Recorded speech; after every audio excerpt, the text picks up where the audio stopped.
16 января 2024 года в 8 утра, день задержания сотрудниками оперативной группы МВД под руководством следователя ГСУ Джапека Улана при проведении обыска в офисе вместе с другими документами и оборудованиями Улан Джапеков лично изъял свидетельство о рождении моего сына Темирова Азата Булотовича.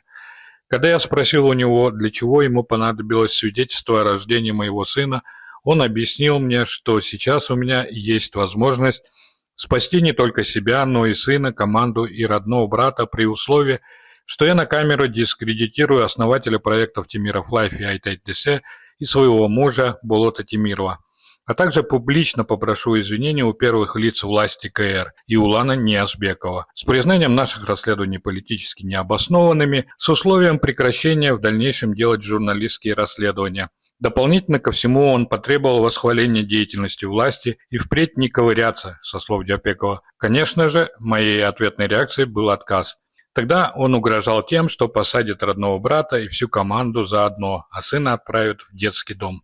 Угрозы одним предложением не закончились. Отводя меня от камер, он подробно объяснил, как тяжело придется молодым ребятам и молодой девушке в лице Айке из команды, когда за решеткой могут опустить нашу честь и достоинство, что там придется всем вместе пережить аморальные выходки. Благодаря моему отказу в сотрудничестве с ним, вряд ли мой брат скажет спасибо за сломанное будущее, когда его в тюрьме как девчонку будут насиловать, говорил он. А меня, в свою очередь, обещали пустить по рукам. После завершения обыска по приезду в ГСУ я узнал о том, что бывшие и нынешние сотрудники нашей команды задержаны, в том числе мой родной брат Махсат Таджибекулу. В коридоре здания ГСУ я пересеклась с нашим источником Алексеем Гавриловым.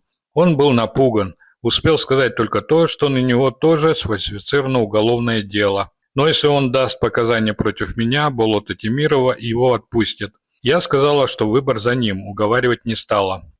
Он, конечно, отказал Улану Джапекову, вследствие чего тоже был задержан по этой же статье. А меня уговаривали дать против Гаврилова показания. Однозначно я отказала. Ночью меня, родного брата и всех сотрудников Темиров Лайф, Айтайдесе посадили в ИВС и на протяжении 12 дней удерживали нас в антисанитарных условиях. Из-за сырости и холода у меня обострились болезни. Озноб и температура не спадала, чувствовала одышку. Их целью было добиться нашего согласия на сотрудничество с ними.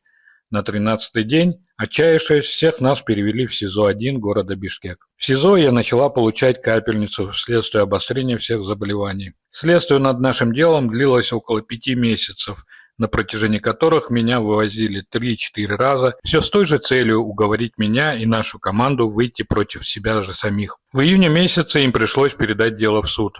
Дальнейшее развитие событий вам известно. Кстати, при вывозе на допросы к следователю угрозы и шантажи следовали не только со стороны Джапекова Улана, но и со стороны других сотрудников МВД, в числе которых был Куан Баишев.